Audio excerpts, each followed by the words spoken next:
You're listening to The Present Professional. Get quiet to live loud.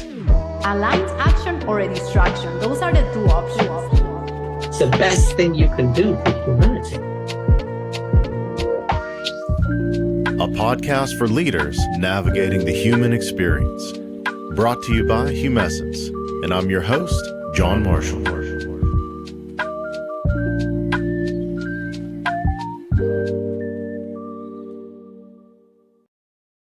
Welcome back to The Present Professional. Today, we have a special guest with us, Dr. Sohee Jun, a leadership coach, organizational psychologist, and best-selling author who spent more than 2 decades helping ambitious women navigate the internal and external pressures of leadership. Her books, The Aligned Mindset and Mommy Tract, challenge women to examine the definitions of success they have inherited, move through fear, build careers and lives that are more authentic, sustainable, and fully their own. And today, we're exploring what authentic power actually looks like, why success can still feel misaligned even when it looks impressive from the outside, and how leaders can pursue high performance without sacrificing themselves in the process. Sohee, welcome to The Present Professional. Thank you, John. It is a pleasure to be here. Of course.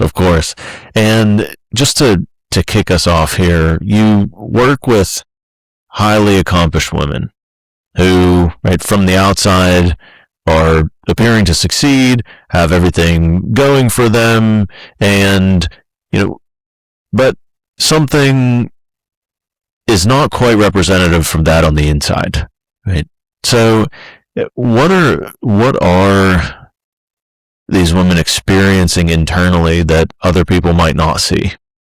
Yeah, I love that question. It's interesting because, to your point, despite the outward achievements, the many mountains they have climbed, the milestones, the accolades, and no matter how many people look up to them, whether they know that or not, the inside stuff, often brings up gremlins about not being enough, not having done enough, not being authentic, not being the shoulds they've been told they should be. So there's a lot of noise that goes on the inside, of which I help them get clarity really about who they are in this season and how to make movement towards being aligned with who they are.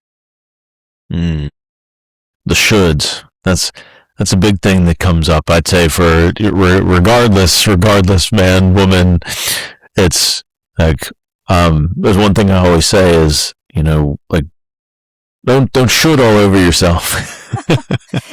Right?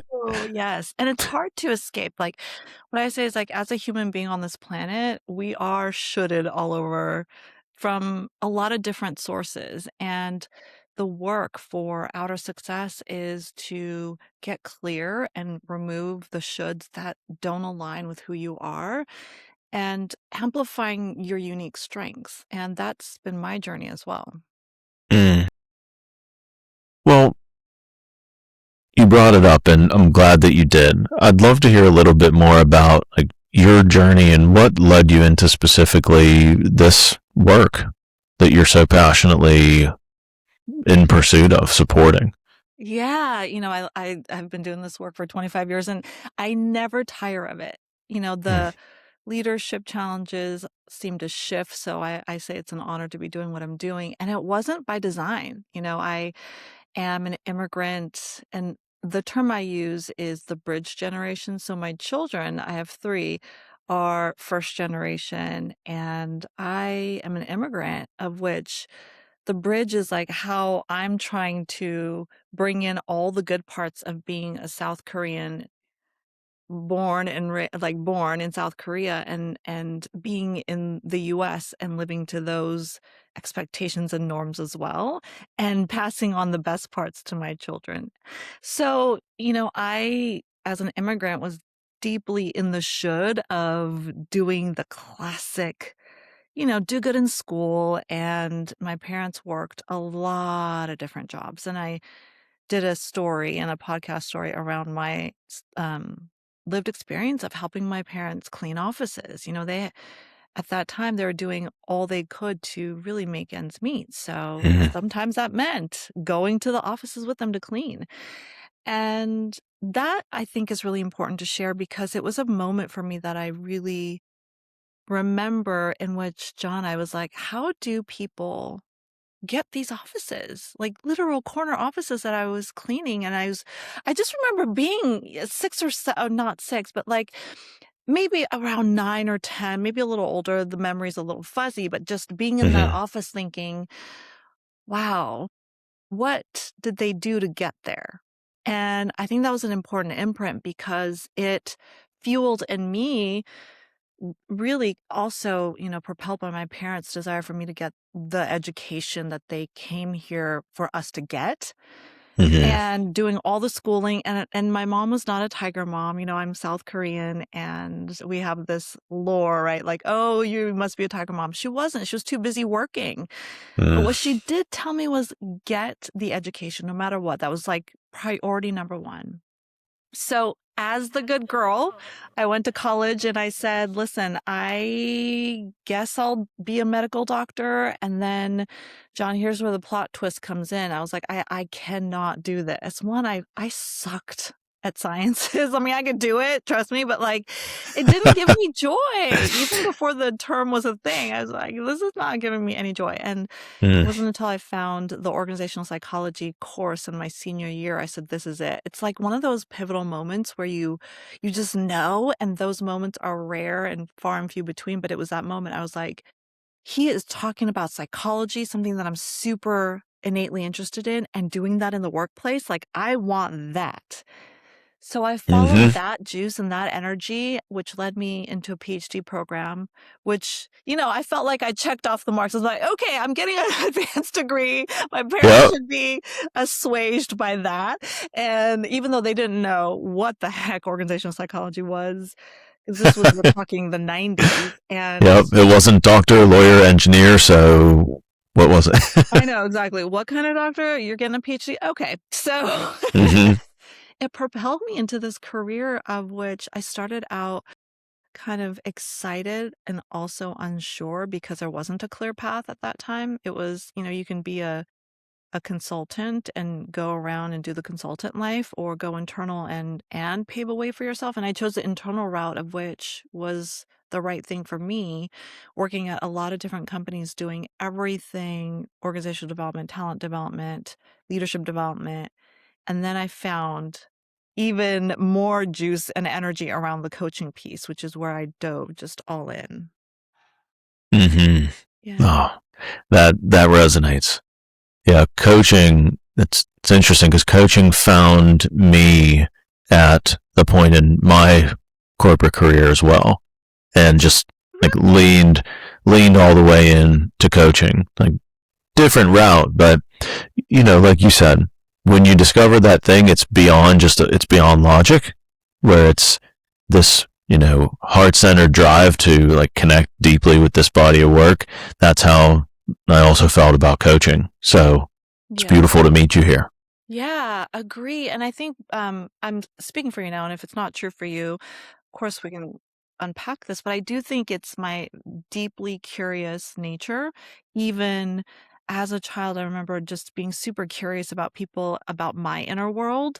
And when I was able to use that one-on-one in the corporate world, and I just felt like all of the planets line, like, okay, if I can help leaders using my superpowers and my deep curiosity and the power of the question, couple that with like the energy that you bring to each session, which, John, it's like, it's magic can happen there.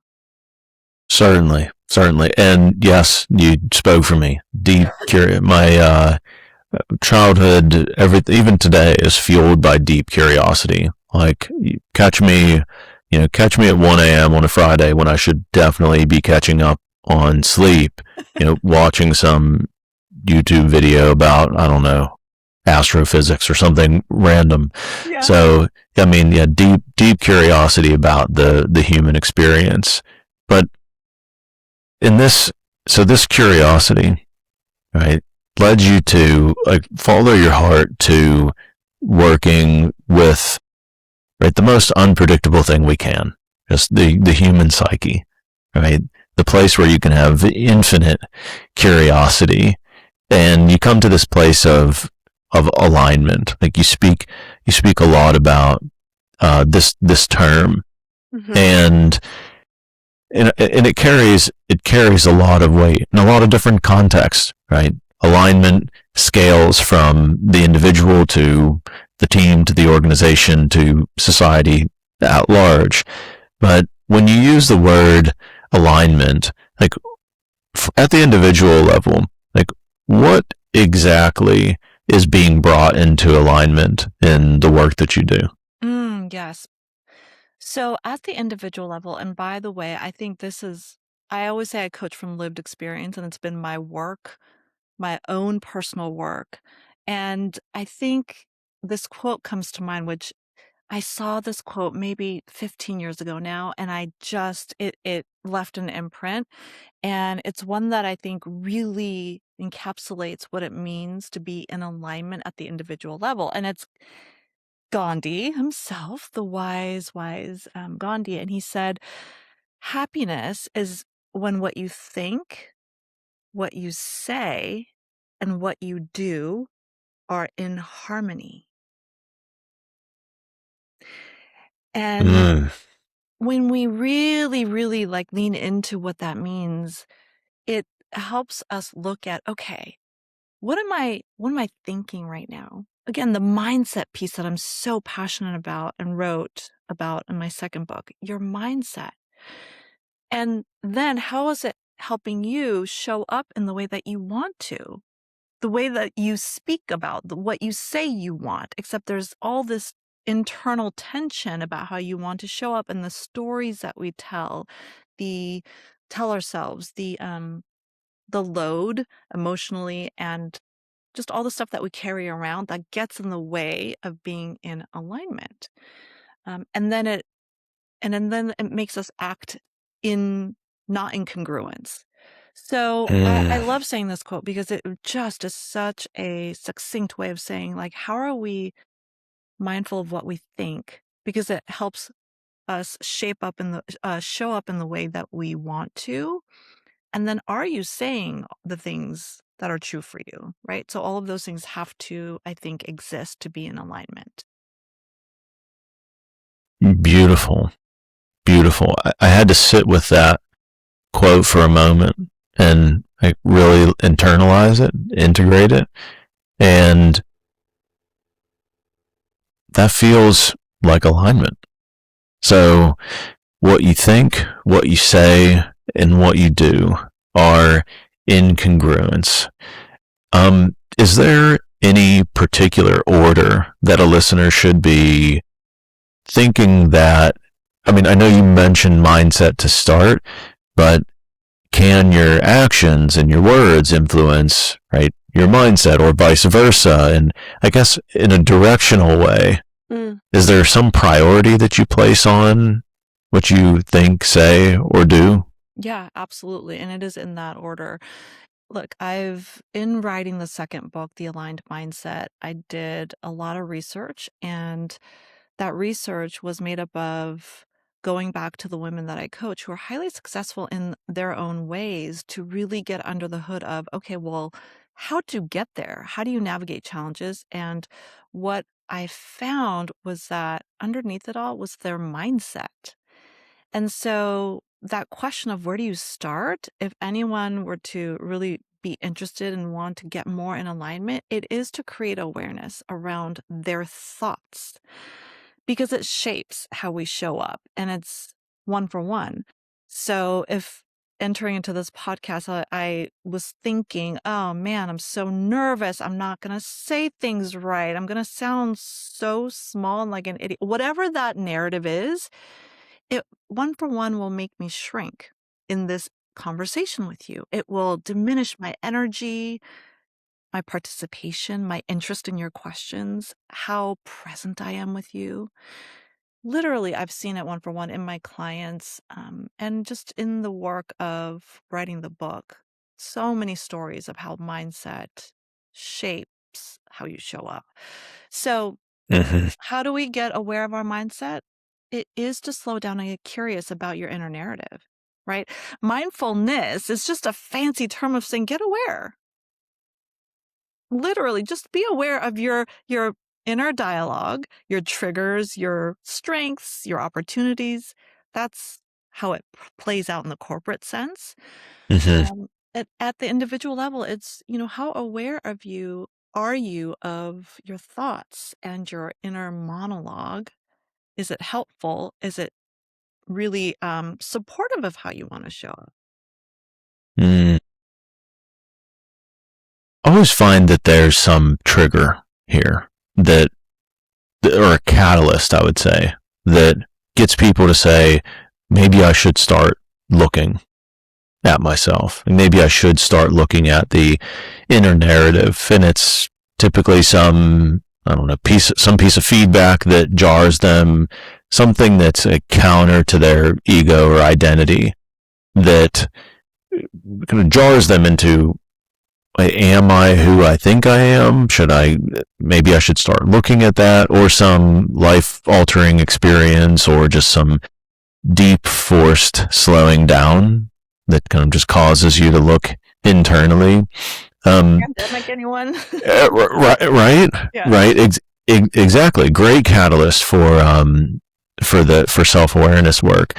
But what what would you say to someone that's listening that's not convinced yet that they need to spend this time diving deep into their narrative, and that needs to, I don't know, take an assessment, work with a coach, whatever? Like, what do you say to the person that's not convinced yet that, I know myself, like I navigate the world just fine. So before something that's life altering, what could you say to them that maybe gets them, okay, I'll take a look? Yeah. So I think an interesting place from that perspective would be to just play a fun game and see if what you think is actually true. So what I mean by that is, survey, if it's in the workplace, your trusted colleagues and peers and say, hey, how am I showing up? I'm really just curious and want to get some thoughts on how you think I'm doing in terms of X, Y, and Z, in terms of leadership, or, how was, even just as granular as, how was I in that meeting? Was I articulate? Did I show up a certain way, the way that I was intending to? And by getting feedback, which is a core part of coaching, it really gives you something to work with. Now, whether or not that shifts you into, oh my gosh, I need some development here, is really kind of a nice to have. It's more just about, are you aware of what others perceive of you? And, or are you closed off and just kind of ensconced in your own world of like, I think I'm doing great, and not aware of the impact that you have on others and how you show up and the energy that you bring? Mm. See, there's a person that I'm thinking of, an archetype that I'm thinking of, where you but you're delivering results.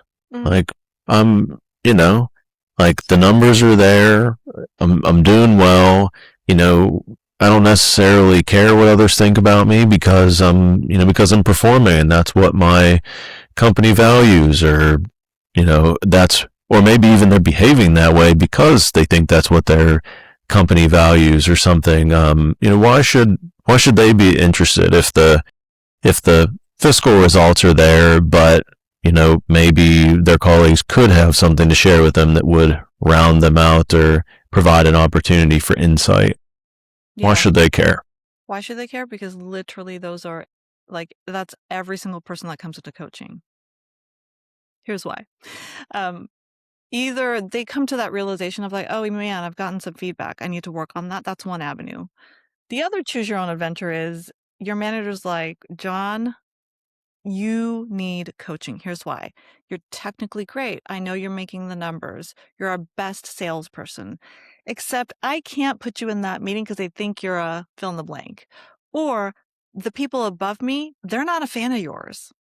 Or maybe all of this is true. Or your peers think you are a bulldog in a china shop. Is that the phrase? Or a bull in a china shop? Yeah. So either way, what I see for those that come into coaching, they have stalled in their career. And it is more oftentimes than not because they are not leaning into the personal development side, their skills of relating, the way they do the work, not the outcome. Mm-hmm. The how it's done, really. Sure, you make the numbers, but are you doing it in a way that triggers everyone? Are you going against the culture of the company and doing that? Are you, making a mess everywhere you go in terms of relationships? Because here's what I love to say, John, and I wonder how you feel about this. In this day of technology and how much we can do, it still comes down to relationships. A number one thing of derailing somebody's career, if they're not able to build relationships, manage relationships, and know how they are showing up in those relationships. 100%. I mean, it's the essence of Humescence, my company, right? That's what we're focused on, is that specific, right, interpersonal dynamic. But what I'm hearing in your answer is, like, to the person that thinks like, well, I'm delivering results, let me just keep my head down and focus on delivering results. Like, why do I need to do this, slow down mindfulness venture? Yeah. Right. Well, it's because that it'll catch up with you. Right. So it's like, maybe you're continuing to succeed until your high achievement gets to a place where you can no longer succeed in a vacuum. And it requires you to have a multiplicative effect. So when you have that requirement, if you haven't done this work, you'll learn that you need to do the work. Whenever you get passed over, or you don't get the opportunity. Did I hear that right? Oh, absolutely.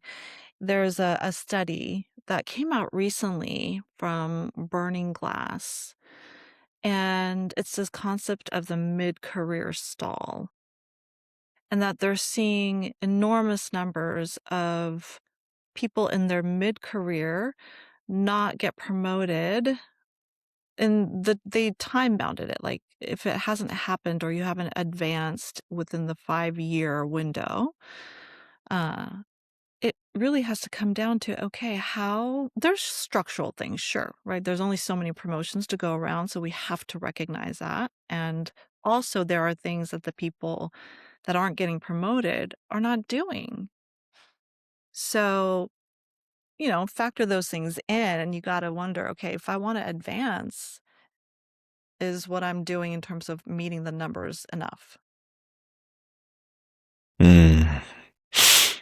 So it comes down to their emotional intelligence, just to kind of group it together, I guess, is the thing that's, I guess, across that data. I would assume the gap when it comes to the folks that are stuck beyond that 5-year mark is the lack of emotional intelligence. Yeah. We work in systems. We don't work just by ourselves day in and day out. If you're in a company, you're full and surrounded with people, whether you work remotely or not. That's not the point. It's the work gets done through people. And so that is what is going to catapult your career, how you're perceived, how people like working with you. Less about but do you leave them feeling like it's a good interaction? And yeah, so I would say it definitely catches up with them. Okay, so back to alignment, right? Say you're getting you're aware, you're starting to pay attention to your narratives, you you are noticing when you're out of congruence, right? So you're working with you or maybe some resource that you recommend to start noticing these areas of incongruence. So I'm hearing that there's like a period of listening, right? There's a period of noticing the narrative. Where is it coming up? Like this listening period. So then once you get past the listening period, what are some of the ways that you help people, like more practical action or strategies to, okay, you've listened and noticed the areas of incongruence, but what are the strategies to get back in congruence, to move towards that? So what's after the listening phase in your path towards alignment? Yeah. When a client works with me, we get really quickly into workshopping their pressing current challenges. So one of the most valuable pieces is having that person that's neutral and also aware enough of the industry and or role or both to be able to shine a light on what possibilities exist that you hadn't explored before by way of action. So sometimes it looks like giving actual, like, here are some things I suggest, you make it your own, or you decide if you want to act on that, some actual tips, my suggestions, or role playing certain scenarios so that the leader feels more confident in how to move forward in a situation that might feel very complex and fraught with tension. And the other thing too, John, I'm sure you're seeing this in the companies that you're working with and with leaders, there is so much uncertainty. Like people are um, reactive times 10, reacting, and there's just a swirl of capital U uncertainty. I mean, VUCA amplified. And the value, the clarity in the session is really, okay, bring in that challenge. Let's create some awareness, and then let's actually equip you with some different or even options if they feel that they didn't have options before. But it's like creating that toolkit that feels really doable in a actual scenario. So I don't like say bring in let's make stuff up. I'm not a fan of making things up. It's like what are you actually pressed with right now? Mm. So it's less about, okay, we listened, here's the narrative, let's rewrite it philosophically or abstractly. It's more about, okay, we've noticed the narrative that you might be applying to X, your existence, right? But let's play alignment into a specific scenario. Like let's ground this in your reality.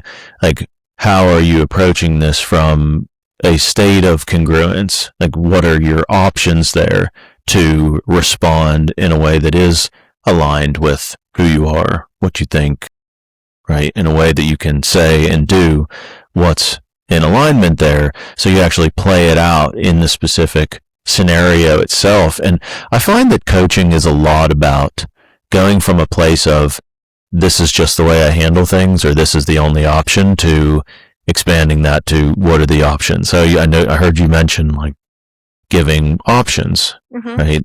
Of ways that you can move forward here. And I find that that's a lot. Most cases of coaching is expanding like the client's mind from like tunnel vision to like multiple perspectives or different options, moving from black and white thinking to what's in the gray and exploring that. Yeah. Yeah. Yes, John, because what's required of leadership these days, no matter at what level, whether it's frontline leadership or, at the top of the totem pole of which most of my clients sit there, it's this ability to be in the gray and to quickly take in a lot of different perspectives and then taking a micro action in congruence with the way that you want to show up. So, yes, I would say most people live in this or that option A or option B, or maybe no option. They feel stuck. Like I said previously, it's about opening up the aperture and saying, okay, well, what's possible to you if what hadn't we explored before? And the parallel tracks of that. In your real scenario, here's what it could look like. What are you thinking? What do you desire? What's the outcome you'd like? Exploring all of those together, which makes it super dynamic and one that isn't effective if you do it alone. Mm. Mm-hmm. Mm-hmm. This generative conversation where, right, things just emerge. Like you have someone, because it's not even just you have someone observing and providing feedback. It's like you're co-regulating, right? Like you are behaving differently. Things are more emerging from your sub and conscious mind that might not emerge outside of a conversation like coaching. Yeah. So I really don't think that there's a replacement for like the generative space that coaching provides. So I agree. I'm a huge proponent. But it's that, and if what I'll add there is it's the ability to actually call it out in the moment. So I'll take client X. So there's an actual client I'm working with where the person over talks and talks over people as the feedback was shared and is very much in the mindset of touting their achievements, no matter what space they're in. And it actually happened with me in session. So as a coach, if you're present and aware and you are deeply like in the session, it is upon the coach to call out what's happening. So there's the juice right there that you don't get in doing that yourself or asking a friend, hypothetically. It's the real meat of saying, I just wanted to share something with you that I'm observing, John. It was hard to get a word in. You were talking over me. And having that dialogue, which is where the learning happens. I agree. It takes, sometimes you have to, challenge your client, right? Yes. You have to tell them, right? Tell them once you develop the relationship, it becomes a little easier. I've had a client, just last week where he brought something to me that was more of like the way he responded to his boss's email or something like that. And like, the way that he handled disseminating that information to his team, and he kind of laid out what happened versus what was rubbing him the wrong way.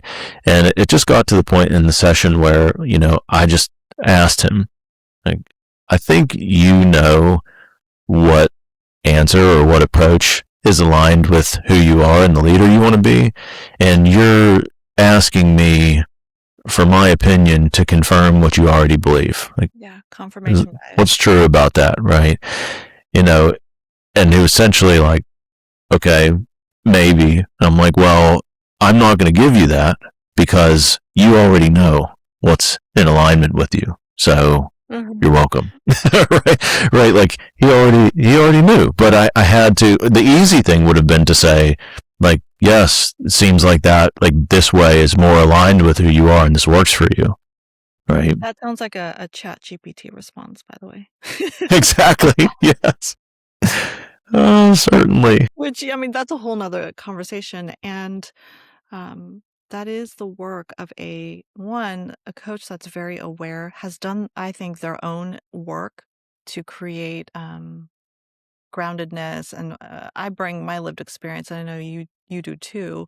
Having led teams myself, I get the challenges, and especially those of women in today's workforce. So I bring all of that into the mix, which is why it's a beautiful, I think, scientific dance, if you will, because also it's grounded in theories. If you could give me one moment, I want to introduce you to today's sponsor, my company, Humessence.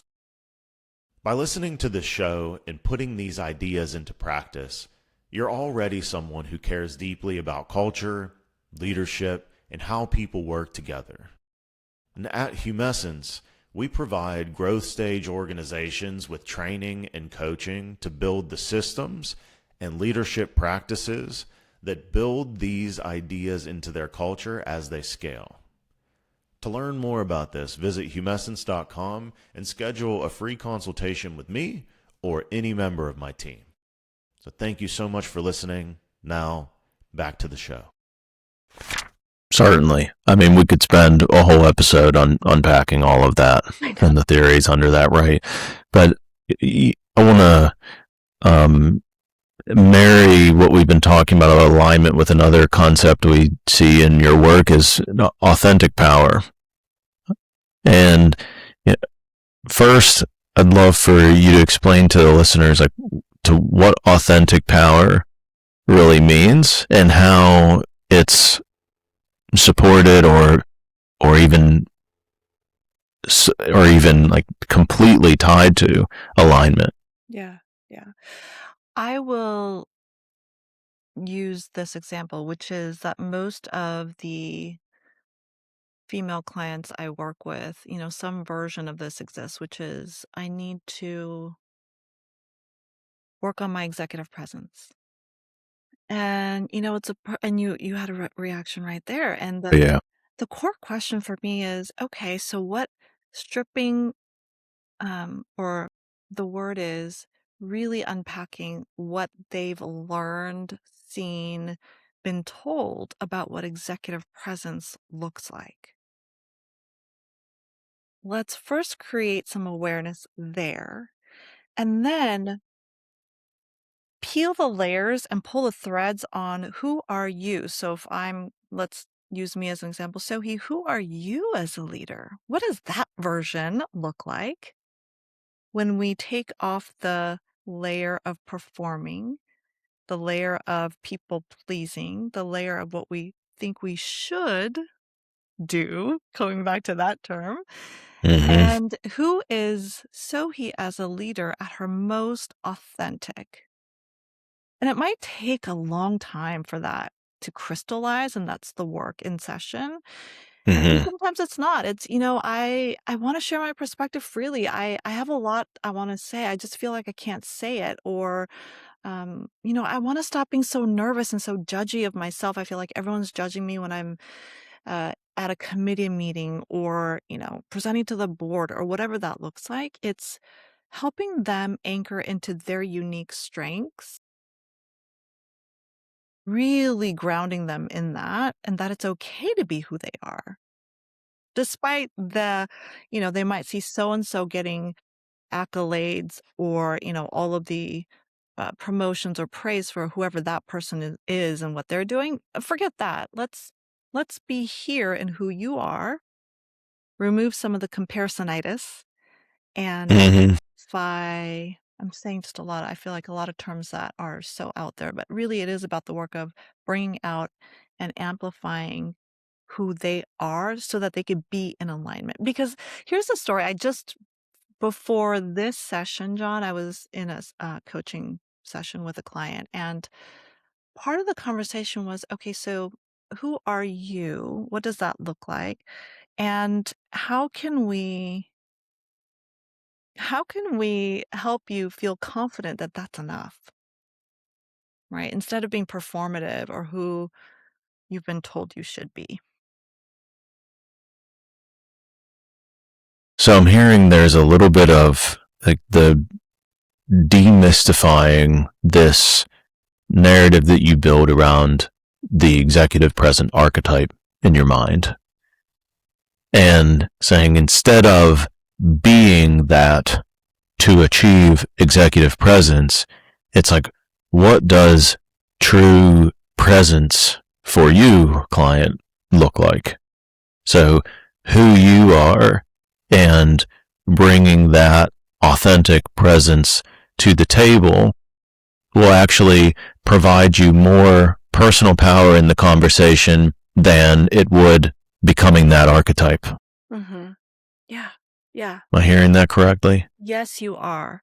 So, are there certain technical skills that we can all up our game around? Certainly. Being more articulate, perhaps learning how to speak better. Sure, table stakes.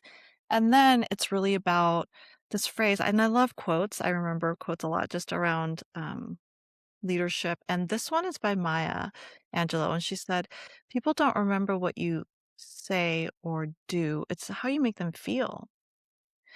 And I feel that that's so aligned with leadership because the core tenets that I coach leaders around is, do you make your team or the people you're interacting with or the person, do you make them feel seen, heard, and valued? Mm. So it's less about getting into the weeds of the work or arguing who did what. It's more about lifting up and now orienting to, okay, who am I? How do I help people feel seen, heard, and valued? Because that's what people remember. I mean, if I think about the Mm-hmm. years in my career, and probably for you too, I don't necessarily remember, oh my gosh, so and so was my best boss because they spoke the best. It's wow, they believed in me. They really made me feel valued. Mm-hmm. The way they made me feel. Now, this, I always come back anytime executive presence gets brought up, I always tie it back to the nervous system, right? And co-regulation. So when you say make me feel, I think you'd be really interested in this work if you're not already deep into it. But polyvagal theory Well, and the concept of co-regulation. So I genuinely believe that executive presence is how well you help others regulate their nervous system in times of challenge or crisis, which is just another way of saying how you make them feel, right? yeah.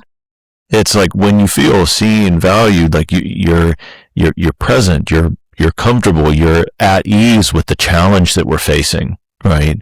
It's like that's where I usually see, and when I bring this up to clients, like the people that you probably think have the most executive presence are the people that helped you feel at ease in the midst of a crisis or chaos. Mm-hmm. Yeah.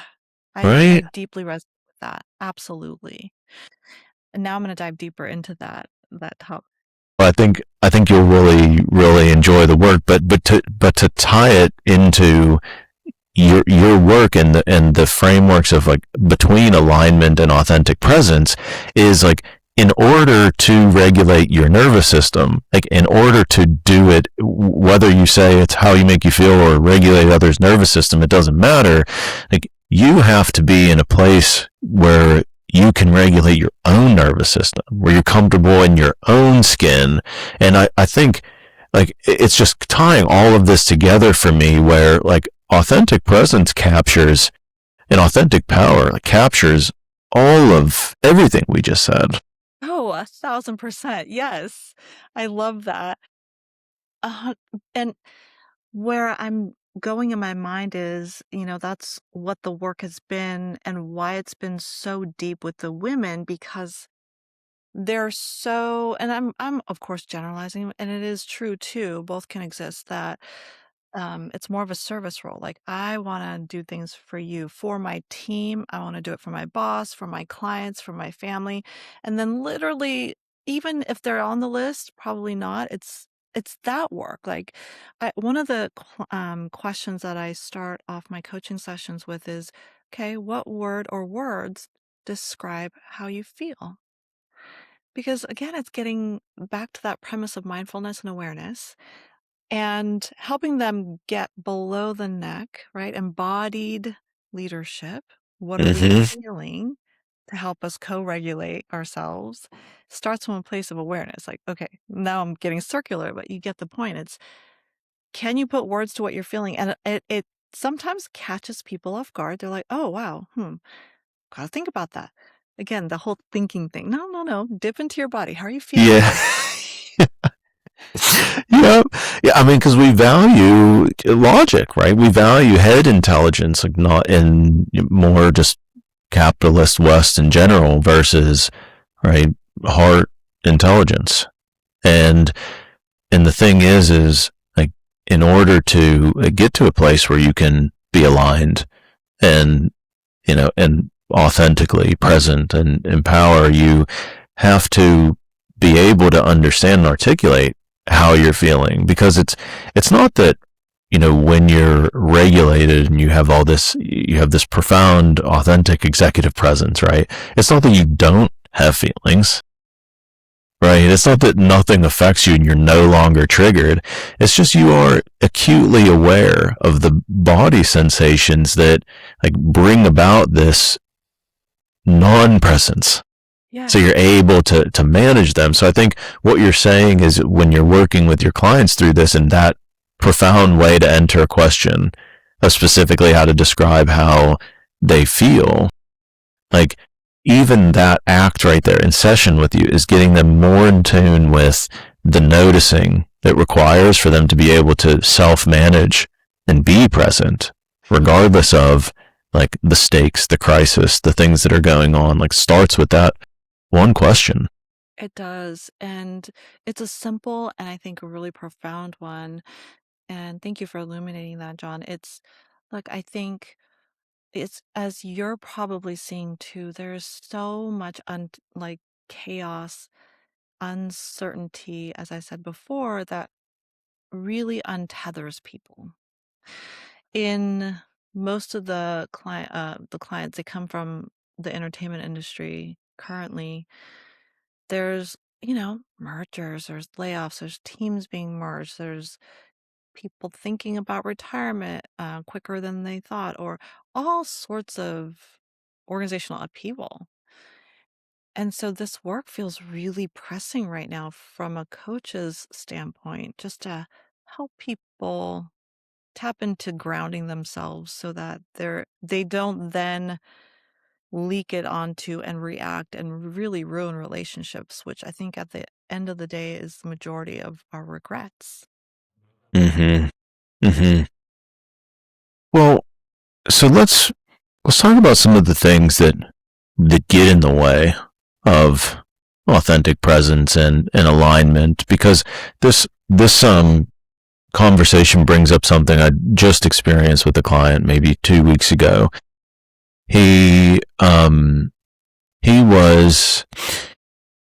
We're talking about like he wants to get this again, same executive presence. I want to be able to like bring my ideas to the table, like speak confidently, all of this stuff. And he said, right, because this is the feedback that I've been getting and the gap between like me getting this promotion, right? And it came down to that he was feeling like is not enough, right? Feeling like he was passed over, feeling like, so in order to feel good about myself, I need this promotion. So he's like, let me attack the presence that I need in order to get this promotion. And I kind of presented to him this catch-22 of that. It's interesting that like the need for the promotion to be directly tied with your need to feel good about yourself is the exact reason why you can't confidently bring your voice to the table. Right? Yes. So it's like your path to your motivator for executive presence is the thing that's going to not give you executive presence that will lead to your promotion. So like this, I need to feel good about this promotion, need to feel good about myself. First, it's sourcing feeling good about yourself from somewhere else so that you can confidently bring your ideas to the table without fear of the repercussions and outcome, which is your executive presence that will lead to your promotion. So until you can uncouple the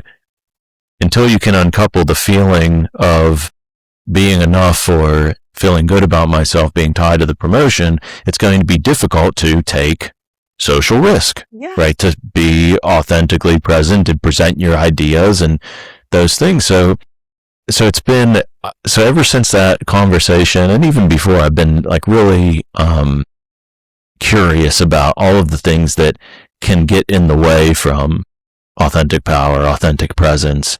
And there was that one belief, but I'm curious, like in all of your work with all the women that you've worked with in very high powered situations, positions, what are the things that get in the way of their authentic power? when they are too tied to an outcome. That's it. Honestly, I'll just be very direct with it. When we are so spun up on that outcome, whether it's I want that promotion or I want people to rate me highly, whatever that outcome is, or I want to win that project or I want to win that thing. Strip away your authenticity right there. That's the formula. Um, and it's not to say you can't desire an outcome, but really like change the lens with which that takes over, right? You can have a goal in mind, certainly, of course, have the goal and the desire and hold it loosely. Like, there's no other way to say it than this, like, loosen the cord around it a little bit. Otherwise, it becomes a transaction. And in the scenario that you were describing with your client, it's, to me, the word that came up as you were speaking about it was transactional. Like, I'm going to do that so I get that. Mm-hmm. Literally the definition of being inauthentic in my terms. Right. No, I agree. And but it's just in those thought experiments, like, right, he kind of paused and it really hit him like, oh, right.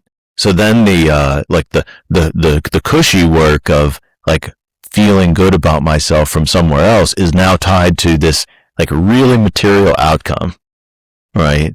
Yeah. So it's like then people get interested of, oh, like maybe I do need to rewrite my narrative, you know.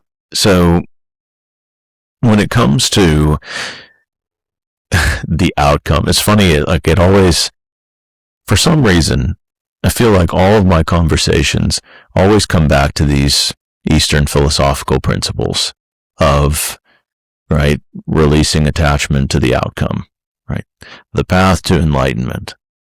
But really, it's the path to being yourself, Yeah. right?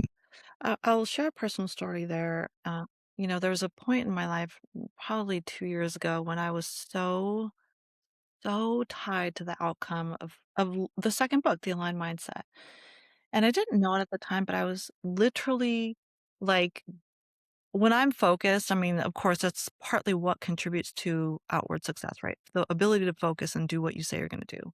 But like, I doubled down in a way that I didn't realize. I wanted this book to be the biggest, put me out on every podcast, TV thing. I wanted to be this big to do and on the shelves and number one everywhere. So I was literally so transactional. And when I look back at some of the relationships that I took for granted or was transactional about for this outcome, on this side of it, I'm like, oh man, I feel like regretful about that.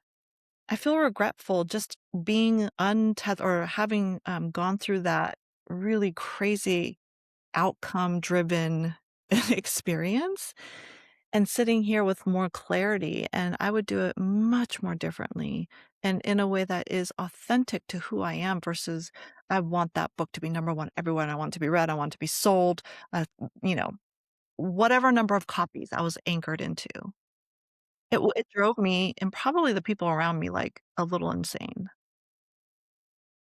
Yeah. Thank you for sharing that insight into your experience. And just from like we talked about when we were just before we hit record about learning from our failures, right? Learning from the challenging things. Like, how much would you have learned from, the vast success of that book, right? Of your book.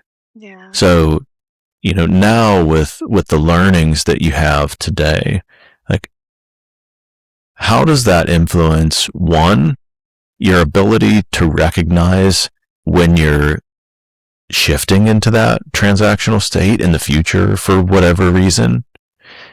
and two, just your direction from here forward. Yeah, great questions. Well, I've written my third book, so I am doing it much more differently. I can get into that in another conversation, but yes, just the whole way that I'm moving forward with that and the scope is very different. And then to your question about how do I recognize that, for me, it's tied to speed.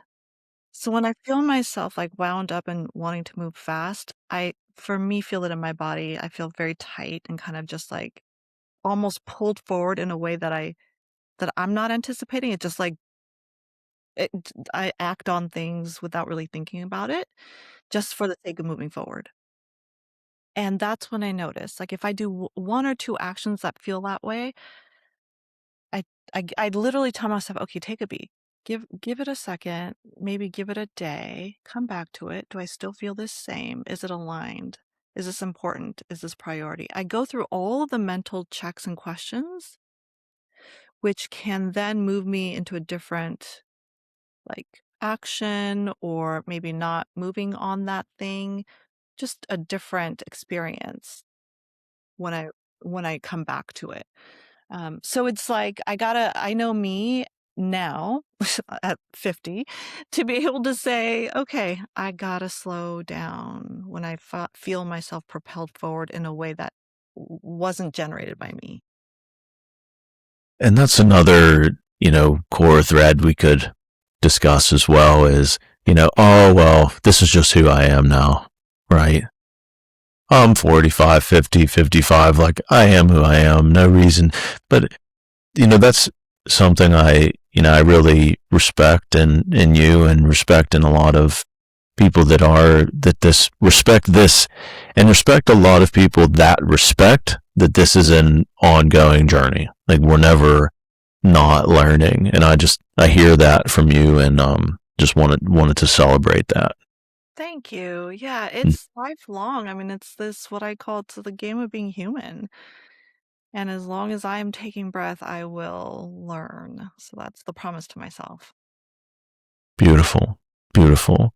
And when it comes to noticing these small things, I don't really want to say small things, but these like body level cues, right? It comes to like when this happens again, and I always say this to my clients, like it's like controlling the mind with the mind is like a misnomer. We don't want to try to do that, right? Especially when it comes to these like in the moment behaviors where our nervous system gets hijacked when we find ourselves in this mode where you wake up and it's like, well, the project's already over, right? But your body can send you those signals. So I just really wanted to highlight like how tuned in you are to like even to look back on this story and notice like the specific body triggers where you can say, then pause, right? Yeah. Because Yeah. the mind can't say, oh, I am myself doing this again. Let me pause. Right? It's, oh, there's the body sensation. Let me pause and get present and more conscious about how I want to move forward. So, I'm curious. So you've been on this journey for some time, right? You've been, honing the quality of your awareness for many years. So what do you say to the listener that might just be starting this practice?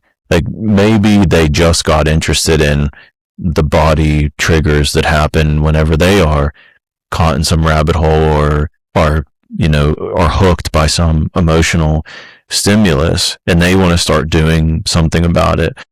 How do you help them like kick off this journey of self-awareness and making different choices with that pause? Two things that are absolutely needing to be developed for the journey to be less bumpy. Insane curiosity about yourself and those, oh wow, what is that? If I'm taking why is my breath shallow right now? Oh, I'm feeling jittery. Why? Maybe it's just a function of caffeine, but then these are all learnings, right? And the other piece is heaps of compassion. Like, we're gonna mess it up. And I was gonna say the F word, but really, like, we will fuck it up. Like, especially for those really driven people that are wanting outcomes of things. We're gonna be like, okay, I'm gonna meditate for 5 minutes. Why isn't it happening? What? I don't, what's this crazy? I'm gonna stop. Give yourself compassion for the experience that just is. It is. It just is what's present today. And that's okay. And I think that in and of itself, that phrase, that's okay, just gives people permission to be like, oh, okay. It's just what's present today. Let me just get curious about that. Why is my head so full of fill in the blank? Why is it like mired in stories and past actions and future wantings? Here's the other piece too. I have to share this. Like my meditation mindfulness journey really kicked in during the pandemic. So when the world got quiet and was forced to be quiet is when I started to get really curious about the silence and finally able to hear myself, in a good way, in a way not good in the that I can hear the things, but it's just like, oh wow, expansiveness. Because as a high performer, I was always doing, doing, doing. And then something that I hadn't shared with you, my dad was a Buddhist monk. Mm. So, all the Eastern stuff is certainly imprinted in me, except I hated meditation. I was like, are you kidding me? Yes, dad, do the thing and study it. But like, here I was. I bought all the things, John, the fancy cushion, the bells, the things, the beads. I'm a meditator now. I did this probably for like a decade, playing with myself on this meditation thing and hating every minute of it. The only thing in that decade that I felt as close to mindfulness and body awareness was yoga. Mm. So yoga was the thing, my entry point to get curious. And whenever I sat down on the cushion, I was like, this is such shit. I hate it. And then the pandemic allowed me to get more curious and try it again. So it's only been a 6-year practice in which now I can't live without it.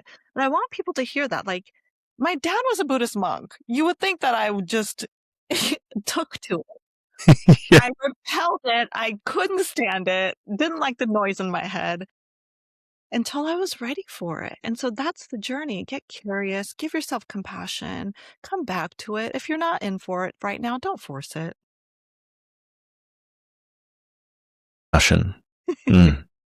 Meeting people, meet yourself where you are today. Celebrate. Are people going to see this on video? Because I'm like pointing to you. Yes. Meet people and yourself where you're at.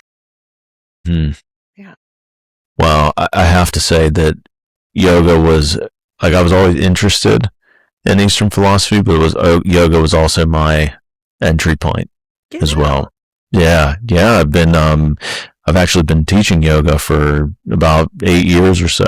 When I talked about like the period of slowing down where you start to get to know yourself a lot better. Yeah. It was actually during 500 hours of yoga teacher training was when I really slowed down and removed myself from the doing, even though I was still like a high achiever and very focused in my corporate career at the time. But I took the time to really think about who I am, what I want, what are some of how do I show up? What are the triggers? What's happening in my body? If it wasn't for that first class that I got dragged into, and then when I get curious about something, when I fall in love, like I'm in. So I took one class in January of 2017. I taught my first class in January 2018. So I was in. Yeah, right? You were. Wow. So I wholly resonate with your journey there, and I think the thing is like our access point was very similar, but your access point, listener, to peeling back the hood and becoming more aware of like what's happening, of why you do what you do, how you feel the way you do, behave the way you do. Like your entry point may be different. It might be the feedback from your boss. It might be the feedback from your partner. It might be something catastrophic. I don't know.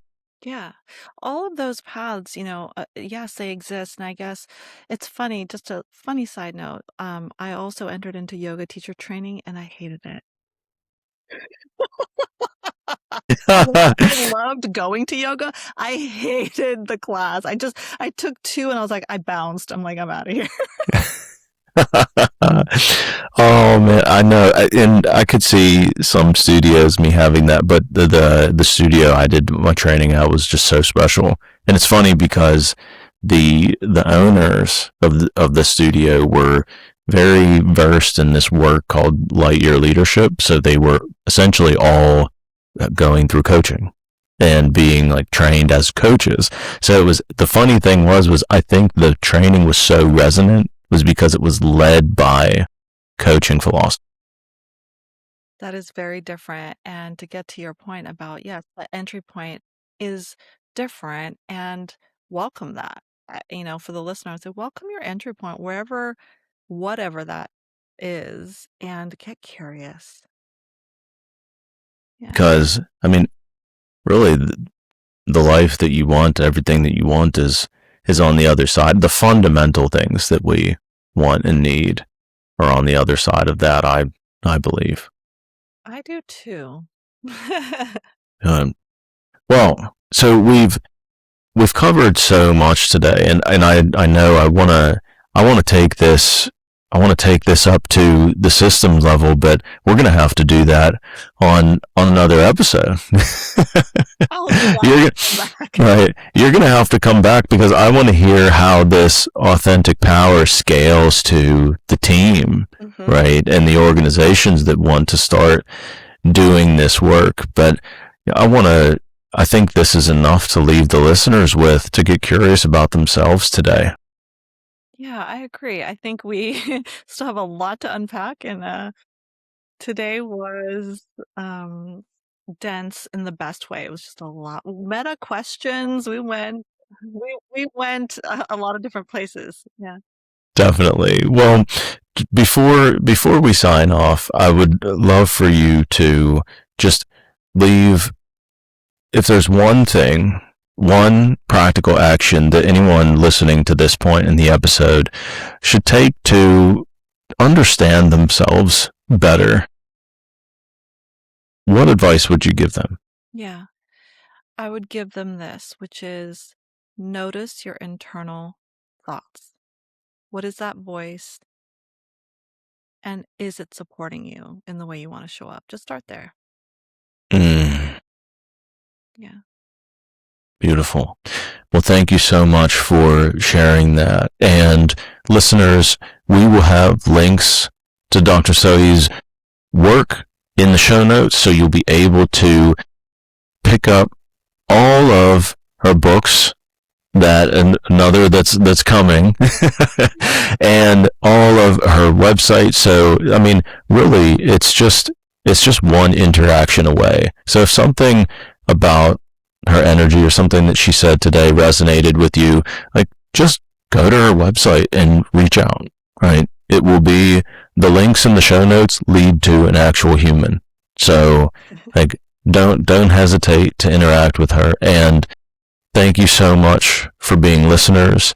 And Dr. Sohee, thank you so much for joining today. It was really such a blessing to have this conversation. I feel like it was so mind expansive for me as well. So thank you for generating that here. Yeah, thank you for inviting me in. This has been such a joy. Beautiful. And listeners, again, thank you so much for tuning in to The Present Professional. Wherever you're listening to us, rate us and review us where you are listening to your podcast. It goes a long way to support the show. And again, we'll see you next time.